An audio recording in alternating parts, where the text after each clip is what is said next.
El diputado del PSOE por Fuerteventura, Iñaki Labandera, afirmaba que la gestión que realiza el Gobierno de Canarias de los puertos majoreros corrobora el absoluto desprecio de Coalición Canaria a la isla. Como ejemplos, la situación de parálisis en Corralejo, el trato dado por el Ejecutivo de Clavijo a la crisis por el hundimiento de las gabarras en Gran Tarajal o el abandono al proyecto de la Marina de Morrojable. Buenos días, Iñaki. Hola, buenos días. Comenzamos, si le parece, escuchando unas palabras del vicepresidente y consejero de Obras Públicas del Gobierno de Canarias, Pablo Rodríguez, que esta misma mañana se reunía aquí con el presidente del Cabildo de Fuerteventura y hablaba precisamente de obras y de puertos. Lo escuchamos. Nos hemos comprometido a 2 licitaciones importantes este año, licitaciones que son inversiones muy importantes. Una que tiene que ver con puertos, que es la primera fase del puerto de Corralejo, que nos va a permitir ampliar lo que es el dique comercial, el que permite los ferries y la utilización de los ferries con mayor operatividad. Esa inversión está calculada en aproximadamente 15 millones de euros. Y la otra licitación que nos hemos comprometido a lanzar este año es el tramo del eje norte-sur, que va del aeropuerto hasta Caldereta, y que también es una inversión importantísima, aproximadamente de más de 20 millones de euros, y que también supone un avance importante en el eje norte-sur, concretamente en todo lo que tiene que ver con la autovía del norte. Obras en el muelle de Corralejo, obras en ese eje norte-sur de Fuerteventura, esperadas, tenemos que decir. Bueno, esto podemos hablar del principio de acción-reacción, ¿no? La semana pasada en un pleno interpelaba a Pablo Rodríguez, el consejero de Obras Públicas y vicepresidente, donde fue un debate un poco bronco, pero necesario para reclamarle acción, y esta ha sido la reacción, ¿no? A la semana siguiente visitar Fuerteventura para no decir nada, porque realmente lo que no nos ha dado ninguna fecha, no nos ha dado ningún dato. Decía este año. Sí, este año. Este año, mire, ¿por dónde empezamos? Vamos a empezar por la carretera, ¿no? Está refiriéndose al tramo que va desde la Caldereta al aeropuerto. Un tramo que está presupuestado con 16,7 millones en los presupuestos de la comunidad autónoma. 16,7 millones, estamos podemos decir ya que estamos en junio, ¿no? Porque quedan 2 días. Estamos en junio, el proyecto no está aprobado, no tiene declaración de impacto ambiental y no se ha sacado a licitación. Esto quiere decir que los 16,7 millones que están presupuestados para este año no se van a ejecutar. Entonces, cuando se aprobaron los presupuestos y los diputados de Coalición Canaria alardeaban del aumento de la inversión para Fuerteventura, y nosotros advertíamos que estaban llenos de maquillaje y que la inversión no iba a ser efectiva, no solo en el caso de este tramo, podemos hablar si quieres del hospital, que lleva la obra 1 año y medio parada. Lo tenemos también aquí previsto. Y que ahora anuncian que se ha aprobado el gasto plurianual, pero aprobar el gasto plurianual es un trámite administrativo todavía previo a que se saque el concurso de licitación, con lo cual el presupuesto que hay previsto para este año para el hospital, para la obra del hospital, también quedará sin utilizarse, sin ejecutarse. Porque no hay nada. Mira, venimos de unos años difíciles, sobre todo la legislatura 2011-2015 fue una legislatura muy difícil, donde hubo que restringir al máximo el gasto para poder tener abiertos los propios hospitales o los centros de salud, mientras en otras comunidades autónomas incluso llegaban al cierre de determinadas infraestructuras sanitarias. Unos años muy difíciles en los que no había dinero, no había presupuesto. Pues yo creo que hay algo peor que no tener presupuesto, que es tenerlo y no gastarlo. Tener presupuesto y no utilizarlo. Y ahí es donde se mide la capacidad de gestión o el compromiso político por parte de una fuerza, que es el caso de Coalición Canaria, que gobierna en minoría, donde no es capaz de invertir en la isla de Fuerteventura. En el mes de diciembre del año pasado, en una pregunta en pleno, se le hacía la pregunta al consejero sobre la declaración de impacto ambiental, que es previa y necesaria a la redacción definitiva del proyecto de la carretera, y dijo que en ese mismo mes estaría. Como te dije, estamos en junio. Y ese informe de impacto ambiental no existe todavía. No tiene el informe de impacto ambiental, con lo cual no puede haber una redacción definitiva del proyecto, porque el proyecto se tiene que ajustar a los condicionantes que se establezcan en el impacto ambiental. Y una vez esté el proyecto redactado, hay que supervisarlo por parte de la Administración, hay que dar el visto bueno Y una vez hecho ese trámite, el siguiente es sacar la adjudicación, publicar la adjudicación y después adjudicar. En cualquier caso, esos casi 20 millones de euros, usted ha cifrado en 16,5. 16,7. 16,7 no sí, se van a ejecutar. Sorprende que el propio consejero no conozca el presupuesto que maneja, pero son exactamente 16,7 millones, de los cuales no se va a gastar un solo euro en el año 2018. Y yo creo que se le debería caer la cara de vergüenza. Con respecto al tema de puertos... El puerto de Corralejo es una obra que además se ha sacado a licitación en 2 ocasiones. En 2 ocasiones ha quedado desierta. Llevan anunciando muy platillo desde hace muchos años. Ahora 15 millones de euros. No sé si es la cifra exacta o también varía un poco. Porque la obra total me parece recordar que estaba cifrada en unos 40 millones de euros. Sí, unos 40 millones de euros. Con lo cual los otros 25 entiendo... porque bueno, este gobierno no se define precisamente por hacer un ejercicio de transparencia. Entiendo que los otros 25 deben pretender que sea la iniciativa privada quien lo financie en base a una concesión, pues supongo que del área deportiva, ¿no? De la zona deportiva náutica, ¿no? Pero esto todavía no está dirimido. Quiero decir, cuando se sacó a licitación era porque lo iba a explotar y se quedó desierto. Y quedó desierto en 2 ocasiones, no en una. Parecía que no era la fórmula. Fuerteventura se le ha pedido muchas veces, le ha pedido al Ejecutivo que al ser un puerto con muchísimo tránsito, el mayor de Canarias, de alguna forma, pues asuma la financiación de esta infraestructura, ¿no? Por lo menos de la mayoría. Yo puedo entender que en concesión administrativa, pues la inversión en los pantalanes, como una inversión menor, bueno, yo puedo entender perfectamente que el Gobierno de Canarias, perdón, no sea su objeto, ni objeto de interés público, a lo mejor el que se invierta en una zona que va a ser disfrute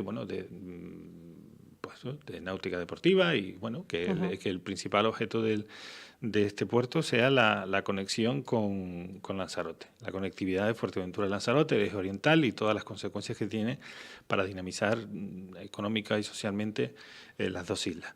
Pero creo que bueno, pueden cometer el mismo error de que se vuelva a quedar desierto. Además, entramos en una dinámica en la que después de la aprobación del proyecto en aquellos años, a principios del 2015, en febrero, si no recuerdo mal, resulta que la propia declaración de impacto ambiental establecía que tiene una vigencia de 5 años desde la fecha de la aprobación del proyecto, con lo cual caduca en febrero del 2020. Si la obra no está iniciada antes de dicha fecha, hay que volver a empezar de cero con todos los trámites ambientales y hay que ser conscientes de que en esa zona, en la Bocaina, pues hay un lugar de interés científico, hay un LIC, hay una cepa marina, hay determinados condicionantes ambientales que hay que ponderar y que habría que empezar de cero, ¿no? Y hablando de los LIC, la semana pasada no solo hablábamos del puerto Corralejo, del retraso que tiene el puerto que más tráfico de pasajeros tiene de toda la red de puertos canarios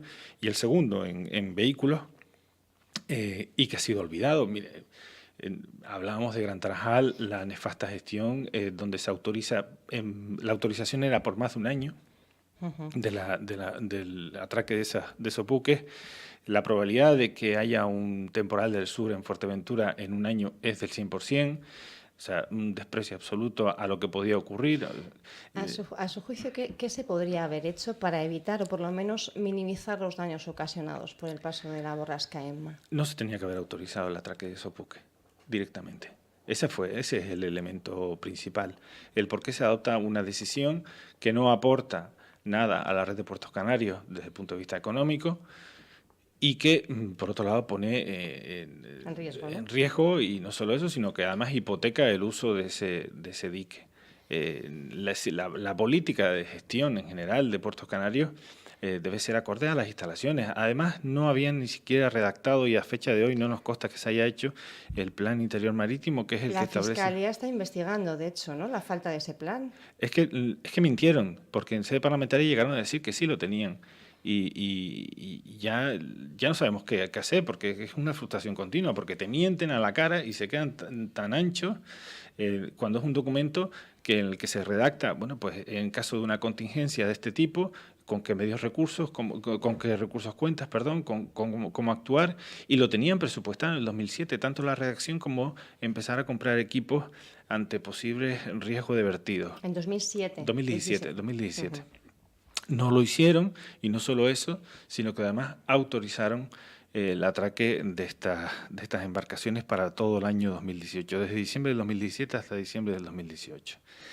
Y después ya cuestiones como la Marina Deportiva de Morrojable, donde está adjudicada la obra y no se han iniciado, y sobre todo porque lo comparas, ¿no? Después, por ejemplo, en el año 2017, las únicas dos actuaciones relevantes que ha hecho Puerto Canario ha sido en dos refugios pesqueros, uno en el norte de Tenerife y otro en el sur de Tenerife.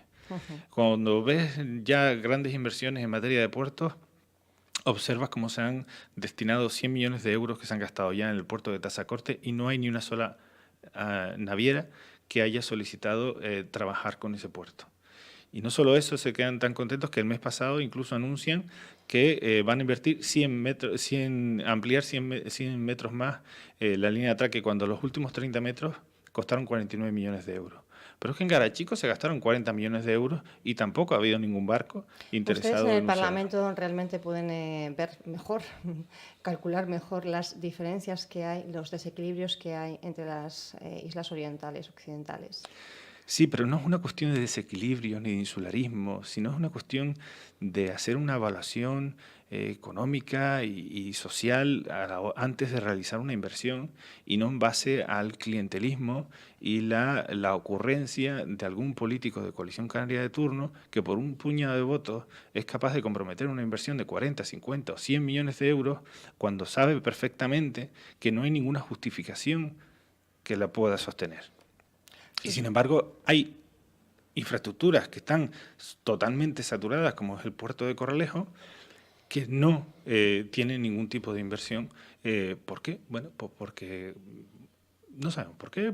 Supongo que por la dejadez también de los gobernantes de Fuerteventura, que principalmente a lo largo de la historia también han sido de Coalición Canaria y que tienen una complicidad necesaria con un gobierno de Canarias que también llevan 25 años Coalición Canaria y que su sistema, bueno, les ha salido bien, donde reivindicar para la isla no puede ser una molestia para ese gobierno en el que se reparten por cuotas de islas las consejerías, y que no responde, desde luego, al interés general de Canarias. Sus compañeros de otros partidos, pero también diputados, en este caso de Coalición Canaria, ¿usted cree que no hacen su trabajo defendiendo bien el interés de la isla, de las personas que viven aquí? No lo hacen con la suficiente ambición, eso es evidente. Sí es verdad que, bueno, pues reclaman cosas, pero después se quedan en lo que les diga el gobierno, y al final no dejan de ser, bueno, pues no dejan de repetir los argumentos del gobierno para que la verdad pues se diluya y que Fuerteventura pues siga siendo una isla que, en base a las necesidades que tiene, pues no están cubiertas. Pero no están cubiertas no solo en materia de infraestructuras de transporte, no solo en puertos y carreteras, no están cubiertas en temas sociosanitarios. Somos la última isla en número de centros educativos en función de la extensión y la población. Somos la última isla en plazas sociosanitarias en función de nuestra población también. Somos la isla que desde los 20 años de historia del convenio de carreteras es la isla que menos inversión ha recibido por kilómetro cuadrado. Hay muchísimos indicadores que son objetivos y que evidencian que Fuerteventura no ha tenido el nivel de inversión y de compromiso por el gobierno de Canarias que necesita la gente que vive en Fuerteventura. Y bueno, hay cuestiones que podemos decir que sí se han hecho bien y que tal vez no eran tan necesarias, pero desde luego en las prioridades de la gente, lo que nosotros detectamos como prioridades de la gente, que sobre todo la sanidad, la educación y los servicios sociales, estamos muy por detrás de otras islas, y también tiene mucho que ver con, bueno, pues con las prioridades que han marcado pues los políticos de Coalición Canaria de Fuerteventura. El parque tecnológico se tenía que haber hecho, hubiera tenido que esperar a completarse otras infraestructuras quizá. No sé si va por ahí. Bueno, el parque tecnológico es un ejemplo, el Palacio de Congresos es otro, son infraestructuras que están ahí, que tienen uso, algunas más intenso que otros. El parque tecnológico, bueno, pues no hay ni siquiera una sola parcela que se le haya dado uso. El edificio pues sigue teniendo espacios libres. Parece más un lugar donde se establecen oficinas que podrían estar perfectamente en Puerto del Rosario y no está teniendo esa atracción de empresas con base tecnológica que impulsen una economía del conocimiento que es necesaria para poder diversificar pues, nuestro sector productivo, donde principalmente vivimos del turismo. Pero, bueno, pues el empeño de algunos cuando se empeñan lo consiguen, ¿eh? Porque 25 millones de euros que se han invertido en el parque tecnológico para los resultados que ha tenido para la población de Fuerteventura, bueno, pues yo creo que alguien debería de pensar ciertamente si las prioridades que se ha marcado en su vida política han sido las acertadas, ¿no? Y es un ejemplo. Una vez está hecho, pues evidentemente nosotros lo que reclamamos continuamente en el Parlamento es un apoyo mayor por parte del Gobierno de Canarias para promocionar, para llenar, para ocupar, para darle utilidad a una infraestructura que ya está realizada. Pero si a mí hace una década me hubiese dado a elegir entre el hospital o el parque tecnológico, o centros sociosanitarios, bueno, yo creo que yo al menos lo hubiese tenido claro. El director gerente de Puertos Canarios, Manuel Ortega, ha presentado recientemente a la principal asociación a nivel mundial del sector cruceros los puertos de Tazacorte, Vueltas y Gran Tarajal. ¿Usted piensa que esto es un anuncio un poquito en el aire o tiene fundamento? Bueno, bien, yo la única acción relevante que le conozco al director general de Puertos actual es ir al puerto de Corralejo a presentar un depósito de tapones de plástico como una acción solidaria.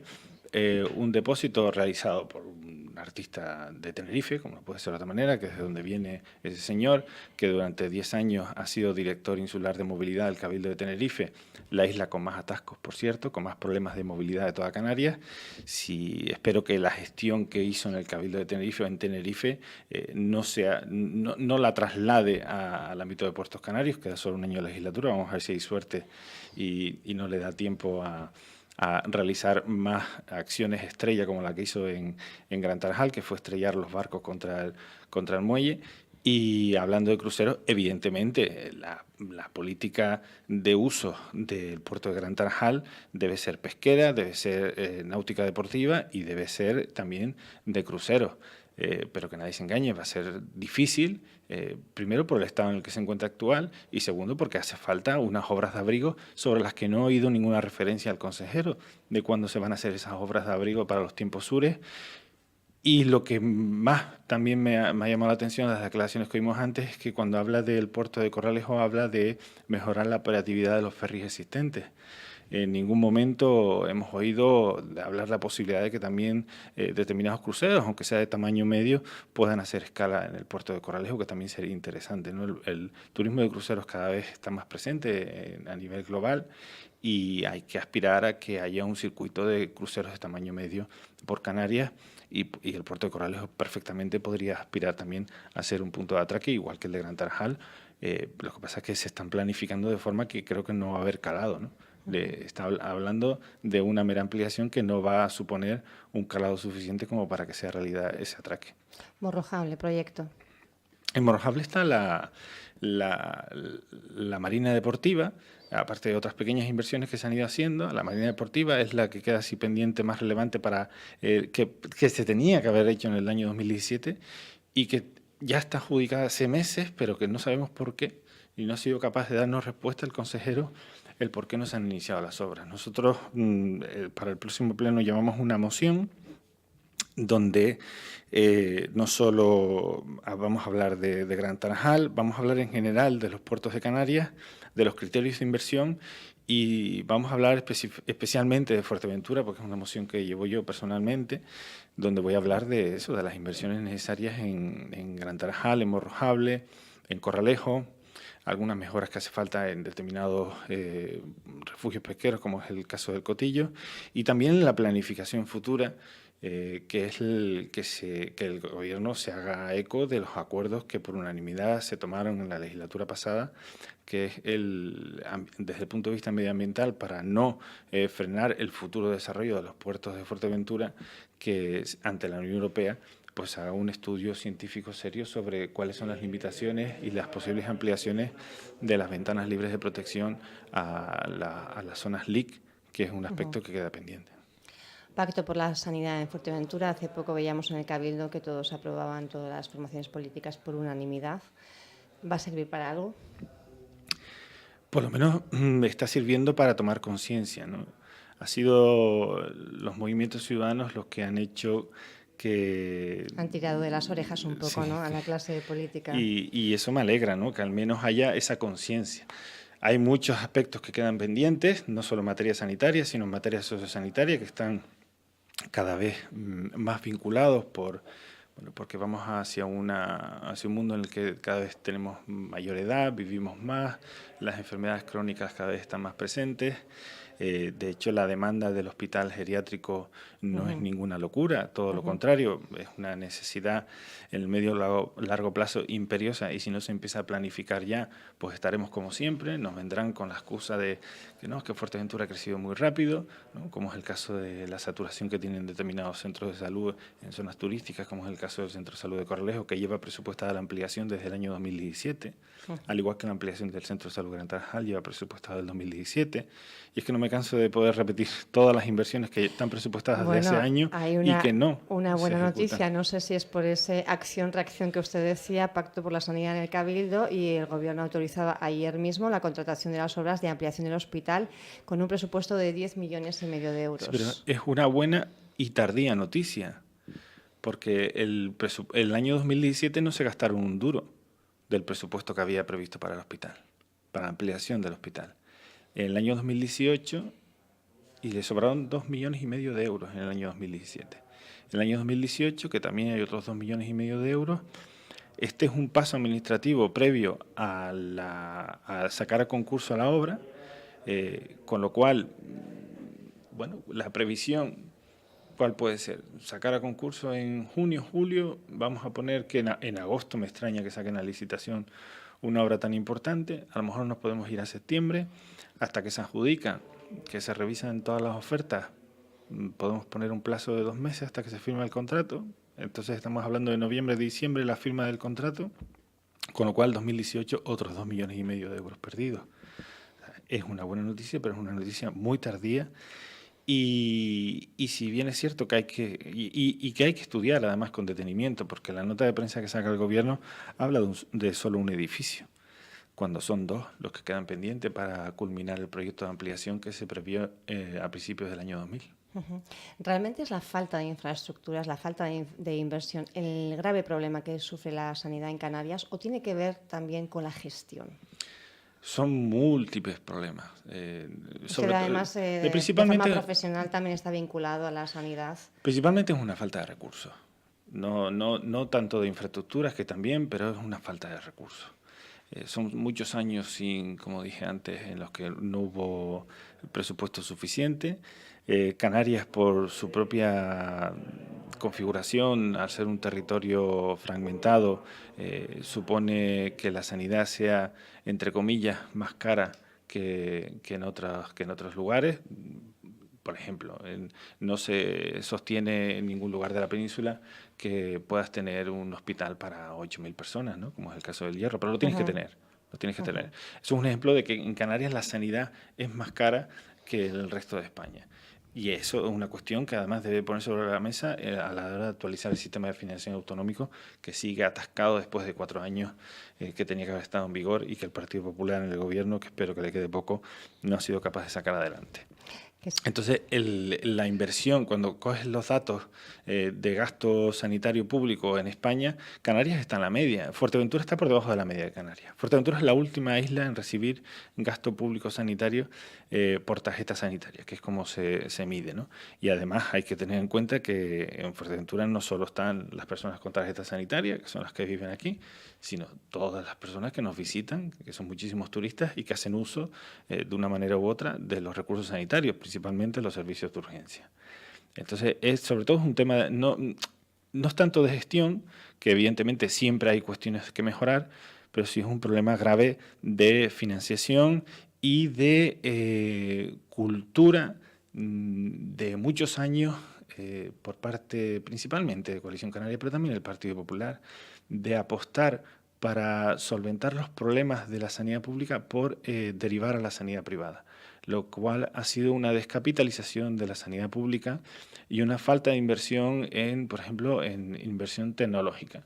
No se invierte en equipamiento tecnológico, no se invierte en equipos de rayos, en escáner, en resonancia magnética, no se invierte en determinados equipamientos que han ido que se vaya descapitalizando la sanidad pública, que siempre ha sido un referente siempre en cuanto a mayor capacidad en calidad y en prestaciones que la privada, y sin embargo en Canarias se ve un fenómeno donde la penetración de la sanidad privada en general y en especial en los presupuestos de la comunidad autónoma es de las más altas de España, y los resultados desde luego son los peores de España porque tenemos las listas de espera mayores de todo el territorio nacional. ¿Es sostenible en el tiempo esto de externalizar los servicios? Se quejan los pacientes de diferentes plataformas que los están derivando a pruebas, por ejemplo, a centros privados en Corralejo, porque aquí no hay infraestructura suficiente en el hospital de Fuerteventura.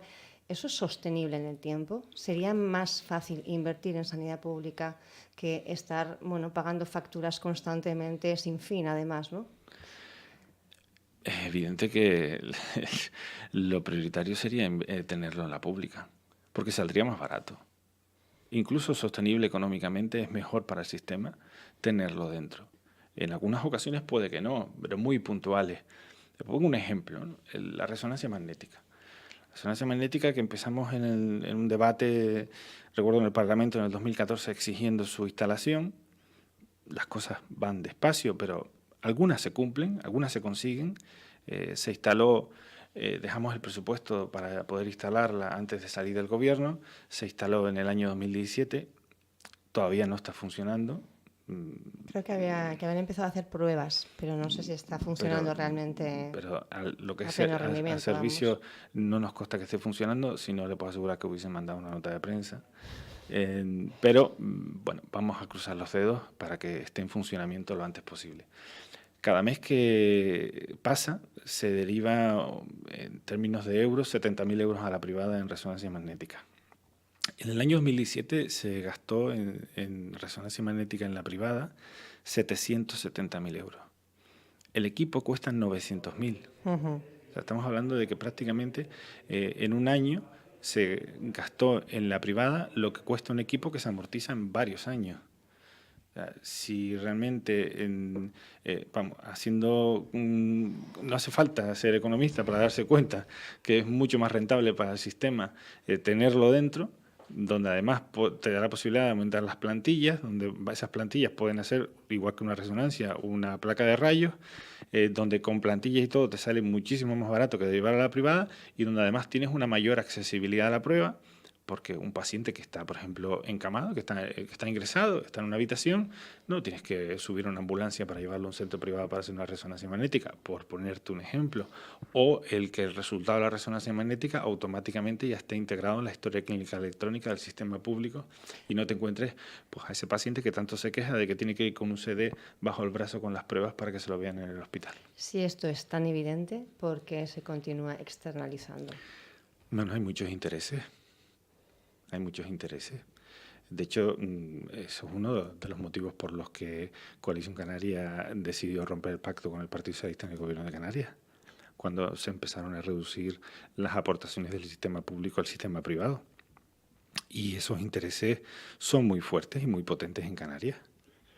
Invierten mucha publicidad en medios y son capaces de poner un consejero de sanidad o quitarlo. Y bueno, no hace falta, y no solo San Roque, que se habla mucho de San Roque, el grupo Hospiten, uno de los grupos más potentes a nivel de España, con base en Tenerife, y es histórica la relación entre ese grupo privado y la burguesía de la agrupación tinerfeña independiente, de ATI, ¿no? Y eso es lo que ha conllevado que en la zona norte de Tenerife, por ejemplo, sea la sanidad privada la que preste los servicios, al igual que en la zona sur. O que en el sur de Gran Canaria, el hospital de referencia para el sur de Gran Canaria sea un hospital privado concertado con la pública, que es San Roque Maspalomas. Usted decía, hacía alusión antes a que espera que el Partido Popular le quede poco. No puedo despedirle sin hablar de esa moción de censura. Mire, ¿qué va a pasar? El jueves ya se empieza a debatir, se han tirado un poquito a la piscina. Nosotros estamos convencidos de que hemos hecho lo que teníamos que hacer. Somos el principal partido de la oposición. La moción de censura es un instrumento que está dentro de nuestro ordenamiento jurídico, que es el único para poder cambiar al presidente, salvo que el presidente convoque elecciones. El presidente del Partido Popular, el partido condenado por corrupción, y presidente del gobierno, el señor Rajoy, M. Rajoy, ya dijo que no pensaba convocar elecciones, y es la salida que hay para una crisis institucional sin precedentes en nuestra historia democrática, en el que cualquier país con una democracia mínimamente avanzada, pues es lo que ocurriría. Otra cosa son los intereses electoralistas de aquellos que tienen que votar sí, no o abstenerse, como es el caso de Ciudadanos, donde lo que quiere es unas elecciones inmediatas, que ya se verá cuándo puedan ser, pero desde luego la moción de censura es una oportunidad para regenerar la vida política en España, es una oportunidad para desbloquear la agenda social en el Congreso de los Diputados, donde el gobierno lleva vetando leyes presentadas por los grupos parlamentarios, lleva por 40 leyes que además hace uso del veto de que suponen gasto económico, que es la potestad que tiene, cuando una de las que está vetada, por ejemplo, es la derogación de la ley Mordaza, ¿no? Dígame usted qué gasto público puede tener el que se recupere el derecho a la libertad de expresión que tan en entredicho está puesto ahora mismo en este país. En definitiva, yo creo que es una oportunidad no para el PSOE, sino para España.